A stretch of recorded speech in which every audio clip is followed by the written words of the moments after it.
Hello, and here we are, the first live of ART360 Edition 3. So exciting. I can't quite believe that we're on Edition 3. It's insane when we think about, it was like Edition 1 was like this brand new idea back in April 2020. And now we're on Edition 3. So cool. And I was just saying to Carole, this is her third live interview on ART360. It's mad, absolutely mad. But we've learned so much, and all of these things now we know about, and we know how to use all this technology for our own benefit. So welcome everyone. Hope lots of you saw our interview with my interview with Rowan last night. I know lots of people watched it on the premiere, and we launched the art vent calendar in support of Rowan as well last night. So I hope lots of you will be buying the art vent calendar pack at £30 for the pack. It's absolutely amazing. Minimum value is 30 quid for what's in those packs, and then the daily emails you'll get through December. So exciting. And we're thrilled to be supporting Rowan for this third event. We loved working with Royal Papworth, though, I have to say, for Edition 2. That was also a joy. And all these charities that we'll keep maintaining the relationships with ongoing anyway. So welcome to everyone who's watching on Facebook. Hopefully you're now with us. It always takes a few minutes for it all to start streaming across onto Facebook, but I can see that it's working. So welcome to everyone on Facebook. If you've got questions and you're on Facebook anywhere, pop them in the chat and we will answer them afterwards. Obviously, while we're doing the live now, very difficult to answer questions on multiple platforms. I'm good, but not quite that good. I haven't quite managed to kind of like clone myself. So yeah, just pop your questions in the chat box underneath the live interview, and we'll come back and answer them.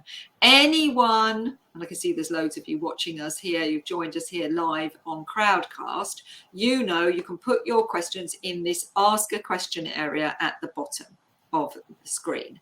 If you don't put them there and you put them in the sidebar, there is a definite possibility that I will miss them, because obviously I'm concentrating on Carole. So please put them in there, but I will do my best obviously to scan the sidebar as well. So welcome, Carole. Hello, Carole Bury. Bury. Yes. But I'll answer to anything. Me too. Yeah. Most things, well, politely. As long as they're polite, as long as they're nice. So in ART361, we talked about your background and where you came from, didn't we? Yes. And then in ART362, we talked about your process. So for ART363, 3.0, as they like to call it now, in the trendy, with the down with the kids, we're talking about inspiration. Where's your inspiration from? How do you start? How do you get in to your work? How does that all, talk to us about that? Well, hello everybody, and hi Lesley. It's lovely to be here again. Well, I suppose there's only certain things that I want to draw anyway, so that limits it, because I love landscapes, I love where I live, and I love nature. So that sort of eliminates a lot of things. I don't do portraits, and I don't tend to do buildings, and so being in a new landscape or a new environment is really exciting. So recently I've just had a residency at a local garden in Gloucestershire. To me, not a massive garden, quite small, but very structured and quite formal, but it's set within the Cotswold landscape where I live.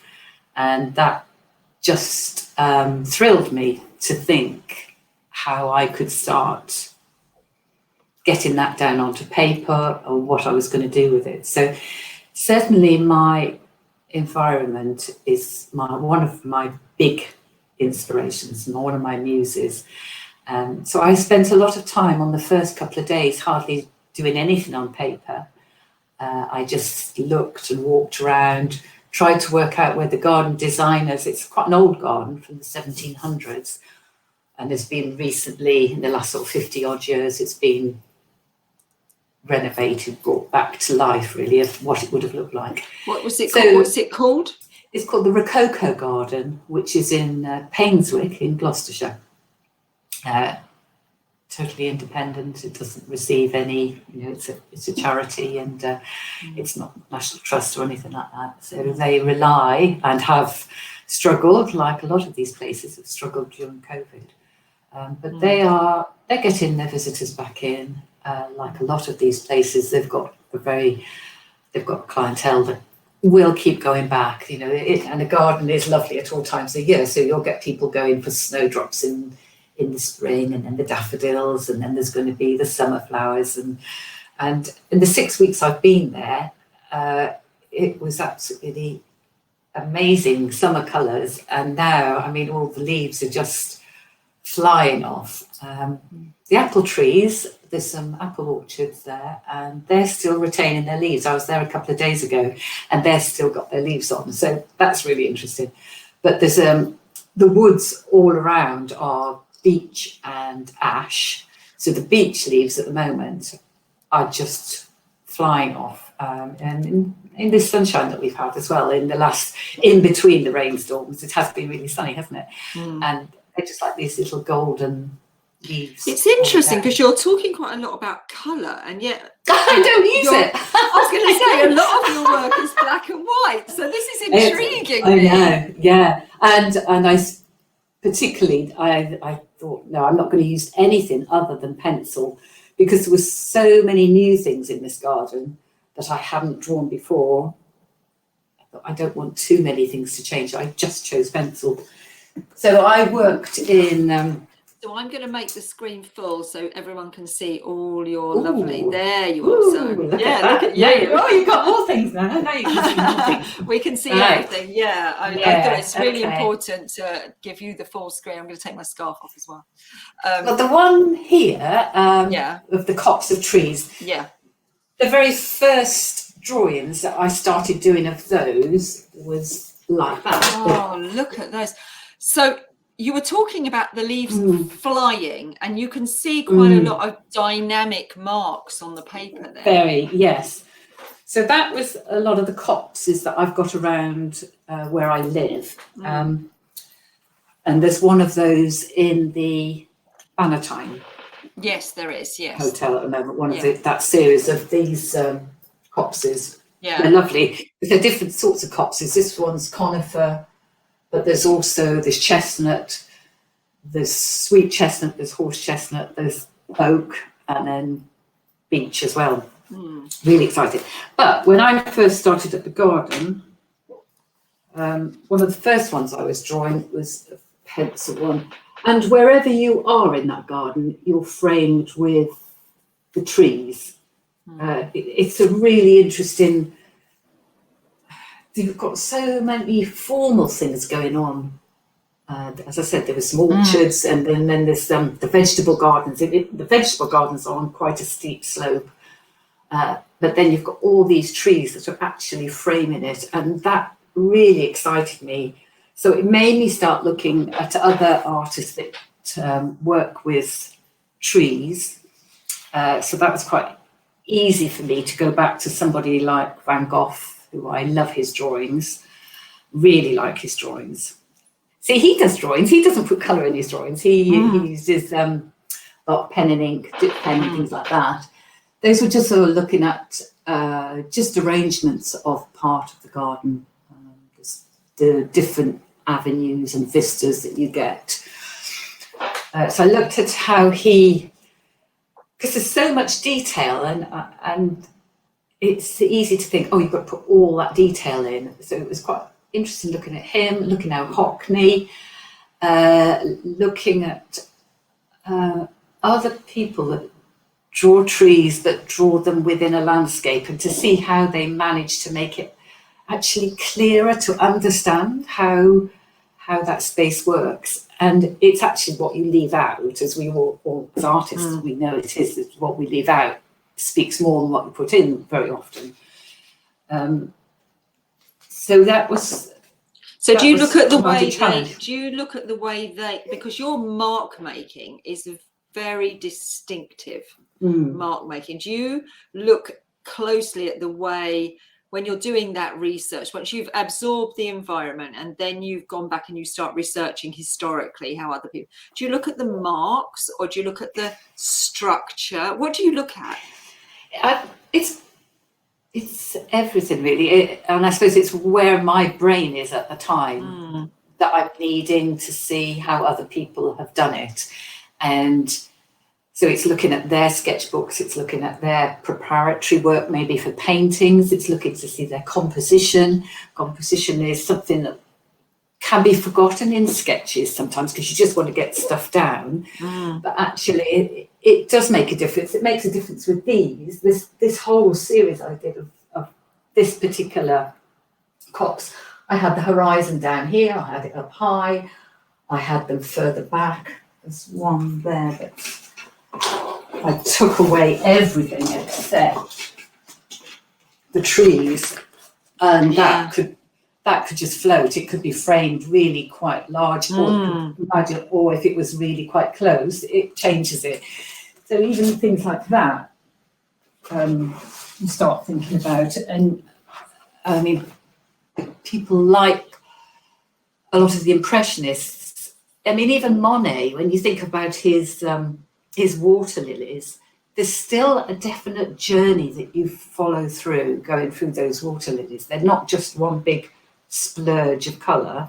That there are differences. What's in the foreground is quite different to what's in the background, and it's usually from bottom to top. So it's all those little things, and it's really important to look to see. Well, it is to me. It's very important to see how other artists are using those devices, really, so that it makes it.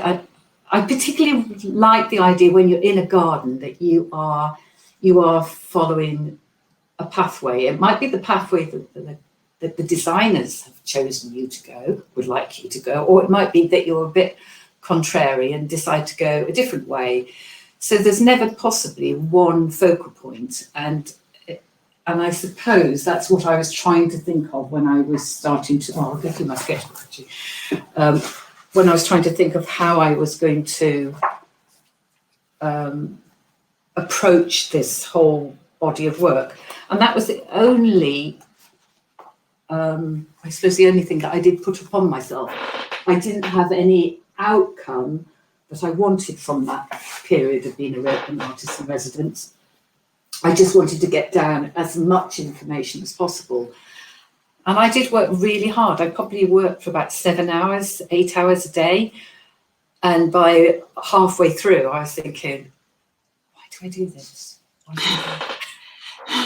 Was it very emotionally and physically exhausting, I should think? Yeah, both. Because you are going through these, you suddenly start doubting what your hand is doing, or it's not doing what you think it ought to be doing. And then suddenly you think, oh, so where did that come from? Oh, right, okay, so let's start the next one. And it's really exciting when you allow the page, the paper, the pencils, and where you are, just to start letting them, they can take you over. And that's really, really exciting when that happens, because you're making that space for the magic to happen, really. Yeah. Because a lot of artists speak about that, don't they? The point where they feel they've gone out of their comfort zone into that stretch zone, and they feel they've lost it, and it's scary. And then you have to stay with it. You have to have the confidence to stay with it, to know that you will eventually come back and find it again. Yeah. It was very interesting being in a place where the public are, and the gardeners particularly were wonderful, because they were just so encouraging. They didn't come up and keep going, oh, what are you doing today, or anything. They just just were there. They were getting on with what they were doing, and then I just happened to say, you know, do you want to see what I'm doing? And they went, oh yes. And it was, you know, I was excited by what they were doing, and I was learning quite a bit of gardening at the same time. I was sort of keeping my ear to what's going on here, but also they were doing it back to me. It was really, really lovely. I felt that I was very supported, and so I was able to let go quite a lot more than what I possibly might have done if I was in a place where I didn't feel comfortable. So it does make you realise, actually, where you're working and how you're working, that affects you too, most definitely. Yeah, and so that you find that emotion comes out on the page. Yeah. Then you get surprises like this tree, and you think, how does it not fall over? How does it not fall over? It is that shape. It's a mulberry tree. So it's got really big leaves. But isn't that bizarre? And it's on a really steep slope from backwards to forwards. So it's not leaning against the slope, it's sort of leaning that kind way. of leaning backwards from the slope. Yeah. And I would never thought, you know, I didn't go into it thinking, oh, I'm going to draw a mulberry tree. But yeah. I love it. So you've got so you've done the residency, you've got all this information. What happens next? What happens next, Carole? Do you know, I'm not quite sure. I would love them to go really big, but I'm still not very brave about going big. One of our artists, Fran, had been to an exhibition where she shared some really large pieces that have been worked on canvases, and then the canvas is taken off the stretchers, and it really made me think, why do I always seem to be putting a board around things. Why do I do that? Why don't I just have a piece of paper, and when I get to the edge, why don't I put another piece of paper? So in a way, I have to break out of these. Let me turn that one around. Let's turn you round. Yeah. There's these have changed anyway, because already they've gone into squares rather than rectangles. But that's quite exciting. But I feel like they're ready to go out, but I'm not quite sure how to. They're still contained. And you use a lot of stitch on paper. Yes. Do you think that you might integrate the stitch and the paper with the drawings? Do you know, that's a great idea, because I think that I'm still not quite sure how they're going to work into the textiles. The textiles always comes when I'm really contented with where the drawing's going, and at the moment I'm just quite happy to be doing with the two-dimensional work. So it'd be really, I'm quite intrigued to see what happens with that, but that's quite interesting. Oh, maybe I stitch pieces together to get a bigger piece. I don't know. Yeah, there's so many things you could do, not only just about how you apply the stitch to the pictures, but also the kind of fabric you use and the substrate, technical term that we use, the thing that you create on could be I was talking to Ina Ragocci, and I think Ina is watching today, and she was talking to me about some amazing paper, vellum, that she uses. Oh yeah, that's exactly. And I was just thinking that when you were talking, because you've gone from pencil, now this is pen and ink, isn't it, that you've got on this one? Yeah, it is. Yes. Yeah, there and there's dip pen and marker pens, and then there's brush marks as well. And that's as close as I get to for painting, really, that one. Turn that one. Yeah, that one. So they're all coming from that same drawing, which is up on a bank, and it looks down. This isn't completed. This is still moving on. So you know you use this square device. Do you know where that started? Do you remember when you first started doing that? Because it's a real device that you've got going on there, isn't it? It was a way of getting ideas down really quickly. So rather than turning a page, I just had a big sheet of paper and divided it up, and then plonk, plonk, plonk, plonk, plonk, and then, ooh, that works quite well. Yeah. I'll use that. So it became a bit more formulaic, I suppose. But it is quite. I find it quite. I mean, originally why I was doing it was because I wanted to see how one area of a landscape related to the next area, and it was quite interesting seeing it because they would flow, which you don't get in a sketchbook. You turn the page, and then it might be the next image on, but you don't ever see them together unless it's a concertina book. When you think about Louisa's concertinas, you suddenly get a whole journey and you can see it all. So it's a bit like doing that, I suppose. It's, yeah, you're quite right. It's instead of turning the page, and it's quite a different gaze, isn't it?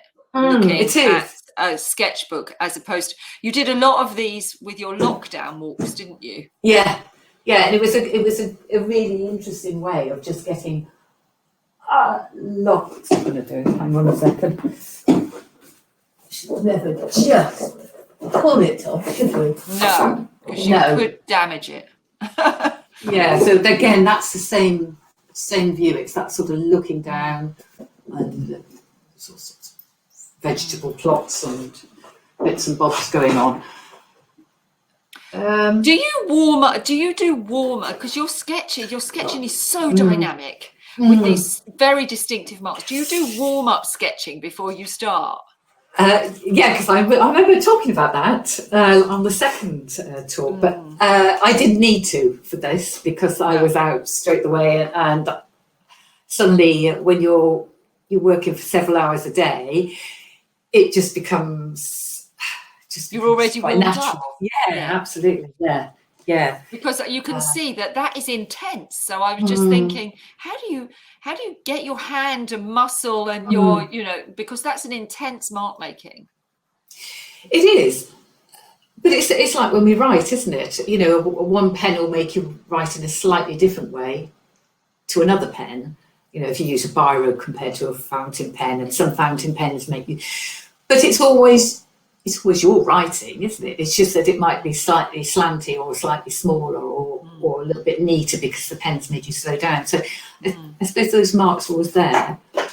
I mean, maybe if I absolutely love that. Hold that up again. That was really wet. You said tucking it down. You said Rococo Gardens, and when you say Rococo Gardens, that says to me Rococo Gardens. It just has got a magic to it. Yes, they're stunning. So all these pieces in your sketchbook, are they completed, or are you going to then take them on another journey like that? Will we eventually see a series of pictures? I'd love to do that. Yes, and I do think if I was not to use my 4Bs and my 6Bs and my 8B pencils, but maybe use something that was a bit chunkier, would that be a way to make it bigger? Or do I just carry on doing that same, but just keep going? So I've been trying to find artists that actually work really large, and it's of this same sort of quality, but really large, which is a heck of a lot of work when you think about it. Yes. Who would? I'm just trying to think who would be your. It's exciting. It's really exciting to be thinking. How do you start to find that research then? Would you go on the internet, or would you ask friends? Well, how would you start that search? I've got just a massive bookcase over here, which you can't see. We can't see books. That is That's so reassuring that you actually go to books, because I'll show you one of my favourite ones at the moment. This is one of my favourite books just of his drawings. They're just so delicious. Carole, you're so lucky. What a beautiful book. Just amazing. There you are. Louisa's saying Juliette Losque, Losq, I think. Is that correctly spelt? Juliette Losque. I see. We'll look her up Oh, I've just seen a question. Yes, the gardens are open to the public, but now it's becoming winter time. I think they're only open Thursday, Friday, Saturday, Sunday, but it's Painswick Rococo Garden. That is their website as well. And Polly is saying, look at Gary Cook. Oh, I've just come across him. Yes. Yeah. There you go. And Fran, going back to Painswick, she's saying, how did you get invited to do the residency at Painswick? How did that come about? During lockdown, I was due to be there as a part of an artist collective for a weekend. And some people were crafts, some people were artists. And at that time, I was going to be doing some drawing for a weekend. And then COVID put a halt to that. And I'm part of Cheltenham Open Studios. And when we had to commit to where we were going to be for Cheltenham Open Studios, I didn't want to be in a studio with people because I had no idea what the rate was going to be like. And so the director of Open Studios negotiated it for me. So there was another lady there, Carver, and she's been working there for quite a few months. She's working with the ash dieback, so she's making some really huge carvings. So she was there out in the car park, and then I was in the gardens. Yeah, so it was really lovely. It's the first time the gardens have opened for Open Studios, so it was a really interesting exercise for them as well. And when you say residency, how did that look? What did you get as to be the resident artist in residence? Did they give you a space? Yeah, I did. Did they support you? Yes, I had a stone bothy, but in fact, when the weather was so nice, I didn't want to be inside, so I didn't go in it. And then when it was raining, again, I didn't want to go in it because this Rococo Garden has got all these little follies, and these follies have often got little places where you can be out of the rain. So it just seemed, I'll just do all the stuff that I want to do in the studio. When I come back to the studio, I didn't want to do it in the bothy, but I could have done. Yeah. You could have done. So they did give you a dedicated space. And they just laughed at me because I just wore hats and coats. And, there's them doing quite physical work and down to t-shirts, and I've got all my rag on and yeah, typical. We're feeling the cold here, people. So do you think you will go back there? Do you think there's going to be an opportunity to go back there to show the work as you take it on its journey? Yep, I got confirmation today. I've got May next year. Oh, yes. that's really great. Good. So does that really help you? Does that really help you, drive you? Now you've got a landing point. Yes, will that definitely. help? Yeah, because they're really quite excited to see what I do with what's in the sketchbook. So that's really lovely. And we're sort of talking about maybe doing some drawing courses. We're just sort of trying to work that out at the moment. So that's lovely. Do they really have an lovely exhibition space, do they? It's within the retail and the cafe area. So it's not a dedicated area. It's all wall space, whereas the retail is on tables. Yeah, so it's fine. Absolutely fine. Perfect. Yeah. Lovely. Oh, that's so exciting. So how do you now approach that? So you've now got a landing point. Big question, sorry. But no. you've got all your source material. You've done that residency. You've got all your source material now, and now you've got a point in May next year, where you're going to be presenting that work. What are the steps? Do you plan it from May back to today, or do you just kind of go with it in an organic fashion? How do you go into it? I've certainly got a desire to do some monoprinting.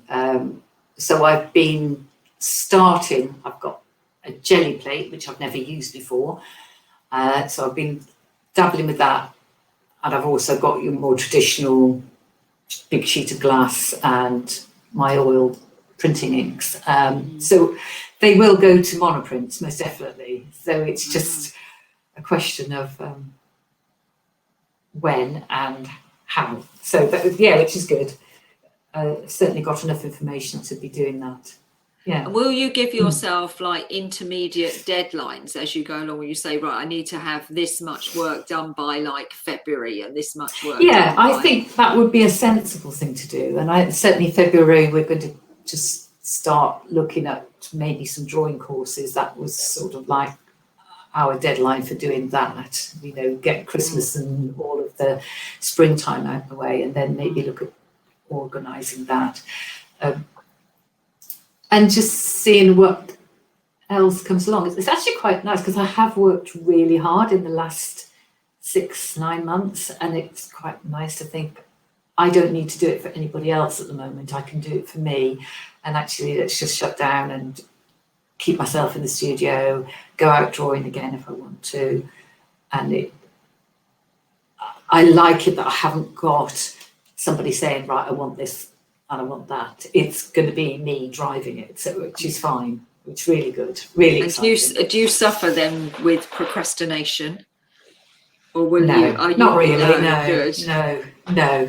No. There are days when you do, but no, I don't, because I like doing it so much, and I can't It's your imagine what passion. else I do. Yeah, that's it. Yeah, it's what gets you up in the morning. So a couple of.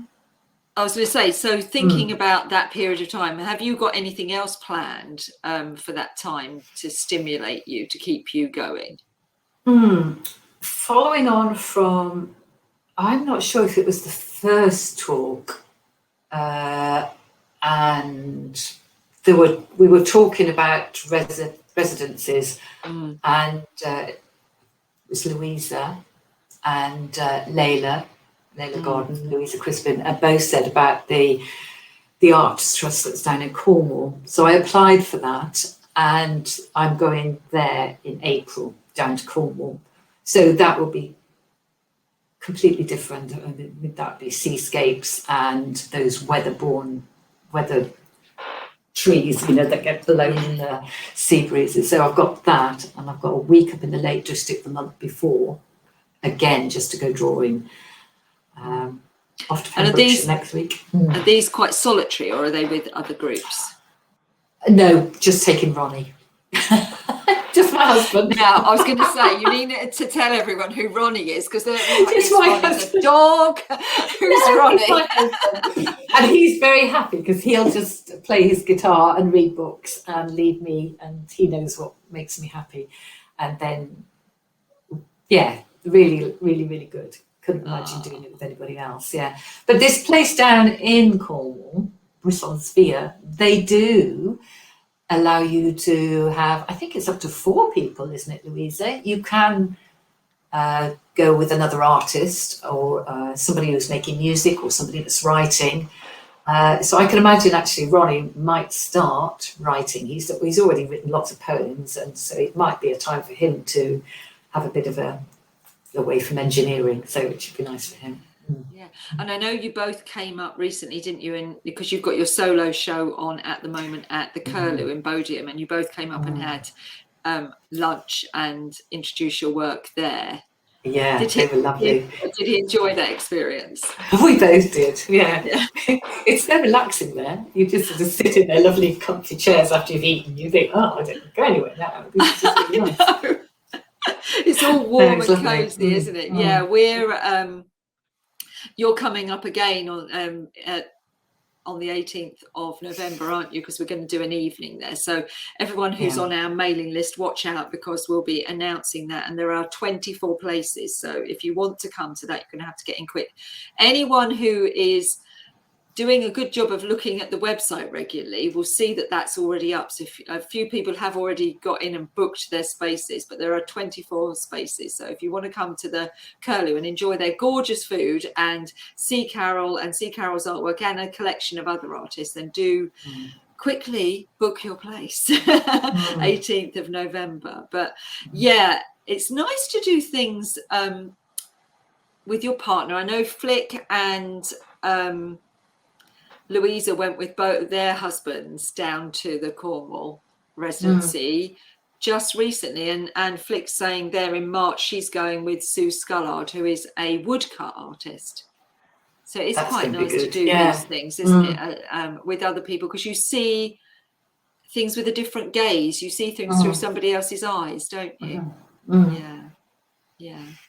So I'm going to just quickly show people your page in the magazine so they know where to find you and know where all your details are, and then we'll have a quick flip as well through the various pages on your website.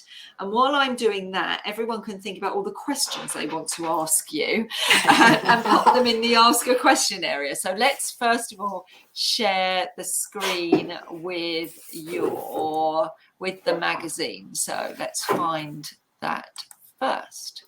So I think that is, yeah, there we go. So that is the, let's see if we get, let's focus the screen on that for a minute. You and I, Carole, are going to be down tiny. So this is the Pure website, and at the moment we've got a virtual exhibition up that you can go on, and all of the artwork in the physical exhibition is also in the digital exhibition, so you can go and see that. But you can also go onto the Art360 magazine page, and you can see everybody in the magazine. So Carole, I am pretty sure you're on page 21. There she is. I flipped far too quickly and went to Louisa. There we go. So if you want to contact Carole, all her contact details are here, as you can see, all hyperlinked. So you've got her website details here, carolebury.com, and Facebook, Instagram, and that's Carole's email address as well. So if you want to contact Carole, that's how you go about it. And then we will come off of that. You and I will appear back up on the screen briefly. And then we'll have a quick look at some pages on your website. So the first one I think we'll look at is Paper Textiles. And if you can give us a little guided tour around the Paper Textiles.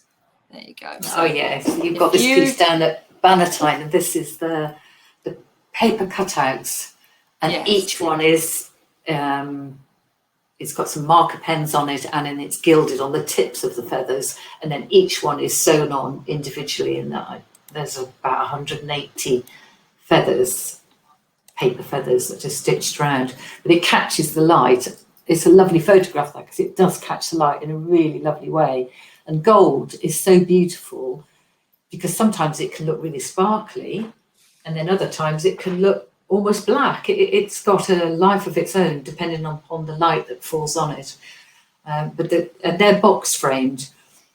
I've got a framer here in Cirencester that is just brilliant. You see, they're quite deep, and he's always saying to me, these are box framed as well. You know, don't go too big because it's just going to get too heavy. But they do look lovely because the light then comes into them really beautifully. These are tissue paper which have got machine embroidery on them, and then they've got pigment on them, and then they're gilded. I cannot tell you the amount of times people will not believe me that they are not actually feathers. I say to them, they're paper, yeah. And they're like, they're not. They're actual feathers. I'm like, no, they're paper.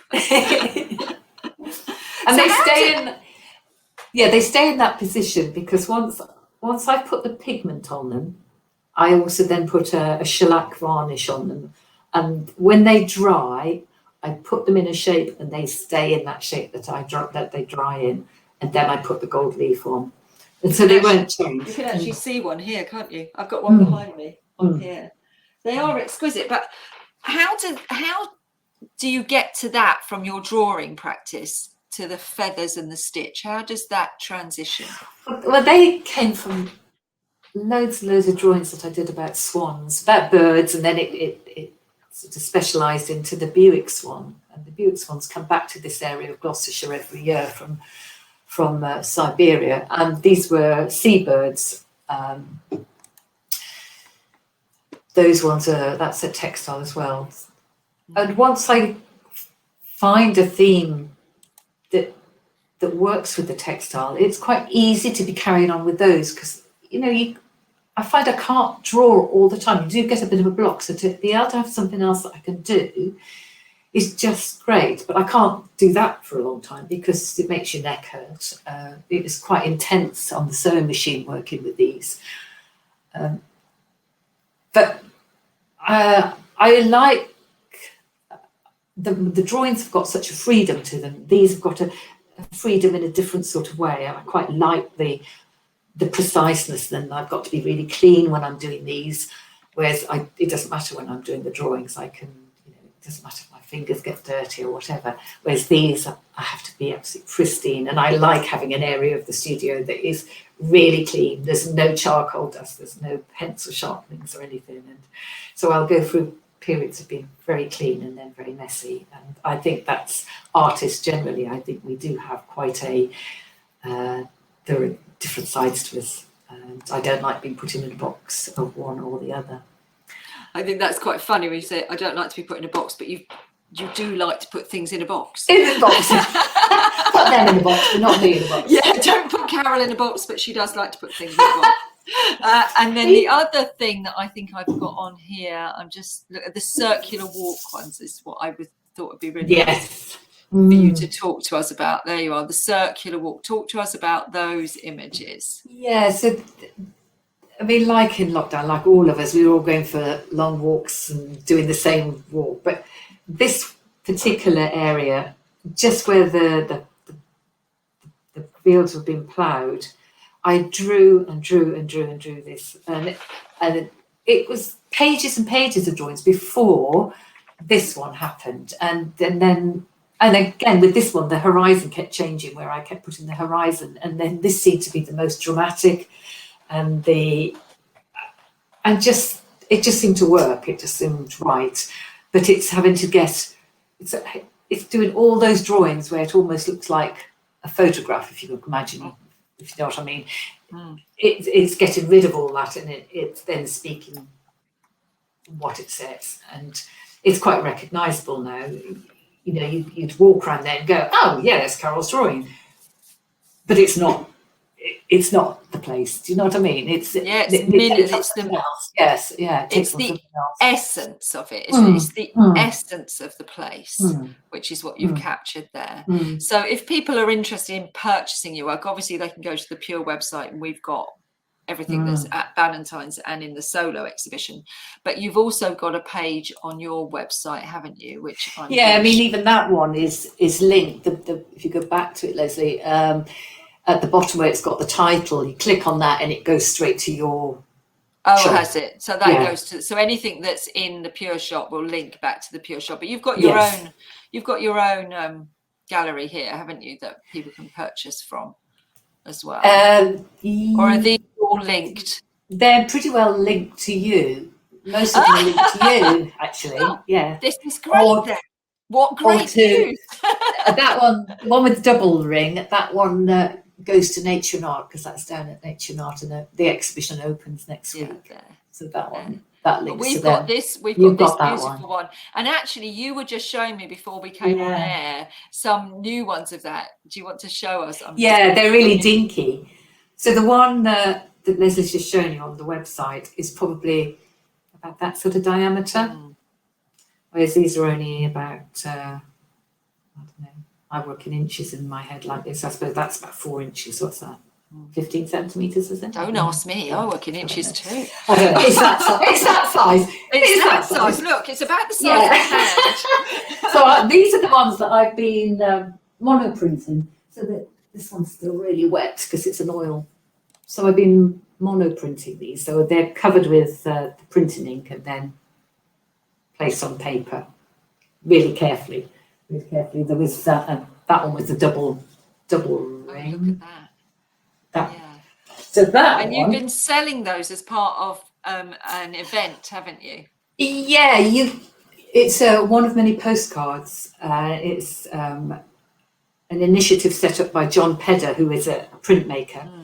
And you offer, say, I offered 20 of these. They're meant to be postcard size, but I couldn't bear to cut it down to postcard size. So they went out at this size. And you give it away. And whoever says they would like one, they direct message you on Instagram.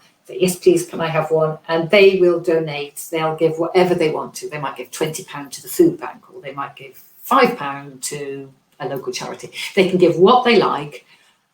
I mean, that's the thing. It's not, you don't have to give, you give what you can afford, and you give it to your favourite charity.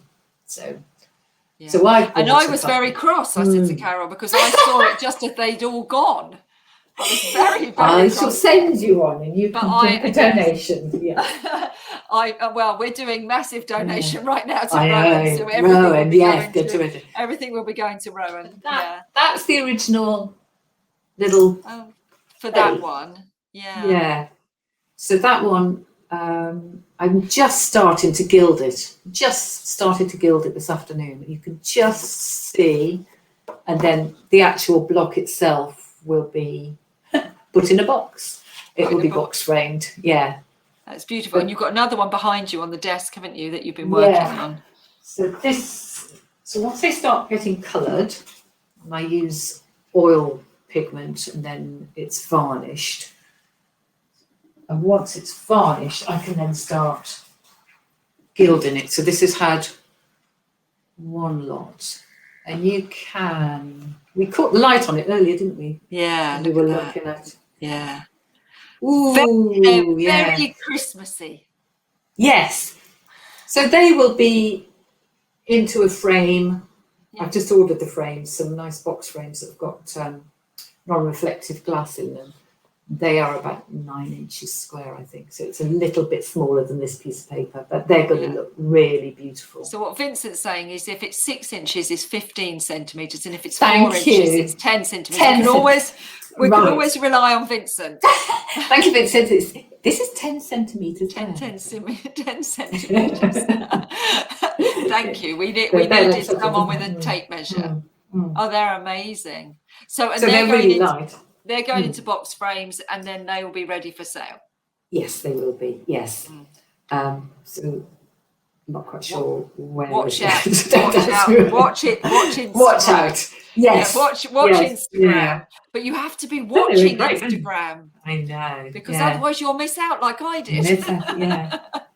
But they're as light as a feather. But I like the way they almost. They don't look light. They almost look like they're rocks that have been excavated and then. They're very fossil-like, aren't they? I live in quite a limestone area, so there's always lots of fossils around here, and it's also quite. The Romans were here in Cirencester, so you can quite easily dig up some little tesserae and things like that as well. So you never know what you might find. Lovely. It's absolutely. You could wear it. Horrible. Wearable art. So we've got some questions. So we answered that one, didn't we? So we answered the painter one. Louisa, can you talk a little bit about the time you spent at Nature in Art? Yes, I spend a long time there. I usually have a week there every year as their resident artist, and you get given a beautiful studio. It's an orangery. It's on the side of a big wall, and it's again, you can just work as you want to. They don't put any criteria other than please be there when the public can be there, and please be nice to the public. That's not hard. It's just lovely. Get these people, they're on a day out. Yeah. And they're enjoying themselves, and then they can come and talk to an artist. So every week there was a different artist there. And Simon Trapnell, the director, he's very canny. He really mixes it up. So he has sort of really botanical people, and he has bird artists, and he has all sorts. So what, do you stay there for the week? Because is this local to Yes, it's local to me, so I can come home. It's only 20 miles away. It's only 20 miles away. But a lot of people come from all over the country, and they get put up in the B&B along the road. Okay, so it's 1 week per artist. Yeah, but he feeds you and looks after you. And, sounds lovely. It's just wonderful. And how do you apply for that then? Write to him with some images. Simon Trapnell, Nature and Art. If you look up Nature and Art on the website, I don't know if you might be able to pop that up, Lesley. I'll have a look. Let me just see if I can find it. And the director's name is Simon Trapnell. And like all charities, I mean, they are really struggling at the moment. You know, they've had restricted opening times even since August, September, because they've not had the staff and people haven't been that willing to come out. Here we go, watch out. It's coming to your screen near you any second now once I find it back on here. There we go. Right, there we are. So if your work is anything to do with nature, then he would be very pleased to hear from you. There you are. Nature in Art has reopened, and we look forward to welcoming you. And it's open Tuesday to Sunday, 10 till 5.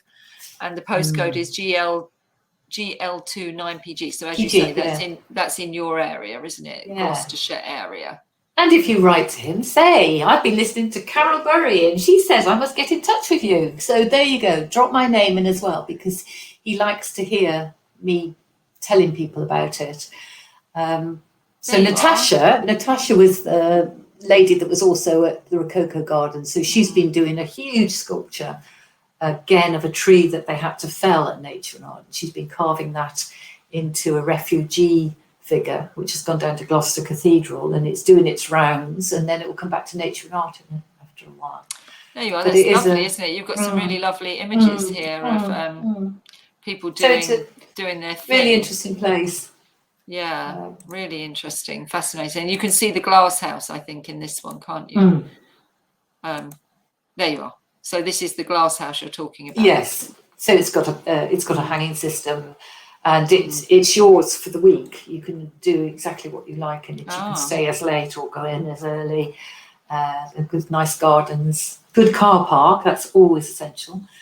And, always essential. Yeah, it is. Well, if you go into a city, you know, parking's not. When you've got to go there every day, you want to be able to have free parking, don't you? Absolutely. So it's just outside Gloucester. It's a huge mansion that is in lovely grounds. Yeah. So you need to contact. What was the chap's name again? Simon Trapnell. Simon Trapnell. Trapnall. And there's his phone number, and they should have a contact us. There we are. There's a contact us page, and that will come up in a minute. There you are, and you can fill out the form. There you go. And mention Carole. Mention that you've been hearing me. Mention Carole. Yeah. And then Fran asked, do you work on the textiles and drawing in the same studio? Yes, I do. So it's not huge. I've got a table here with a window at this end, and then I've got my bookcase with a wide shelf and a window at that end, and then I've got Velux windows up here. And if I'm working with charcoal, I tend not to have any paperwork out. I tend to take the sewing machine into my garden room in the house, because then I can look out to the garden as well. So that's if Ron is at work and I can sneak into the house and take the house over as well. That's okay. But generally, Fran, I'm in here all the time, because the two do feed one another. So, you know, although I'm doing all the drawings, if I was to turn this round, there's all these monoprints hanging up off textiles that I've printed off, because I've got Can you turn it round? I can. I've got to textile artist. Watch out in case. Watch out in case Carole. She's going to. It could fall. I'm not going to. It could all just. Yeah, no, I won't. I can take my word. I'll have to take a photograph. Take a photograph of it and put it in the Hungry Artist so we can see what you're talking about, because it'd be lovely to visualize. If you could take a photo of like all of the four sides of your studio, it'd be really nice to contextually to see the environment that you're working in. But it is lovely. Yeah, thank you so much. It's been so fascinating. I love the way you go in. The inspiration is nature, but you go into that with you do your research with other artists, and you go back into history, and you're really kind of finding your way, and it's quite organic, but considered. Definitely, yes. Yeah, our history, you know, we've got a wealth of history behind us, and why not tap into it? Well, they say nothing is new. Nothing is new. It's just your unique interpretation of that. So I am very excited for the 18th of November when we see you at the Curlew, and I'm sure lots of people come and ask you loads more questions, and I'm also very excited to keep an eye on your Instagram to see what comes up next. Yeah, so thank you so much, Carole. Absolutely wonderful. Always so generous with your sharing of what you do. It's been absolutely wonderful. Thank you very much, and thank you everyone for joining us for our first live of Art 360. Our second live will be Bev. So our second live one will be Bev, and it'll be next Wednesday.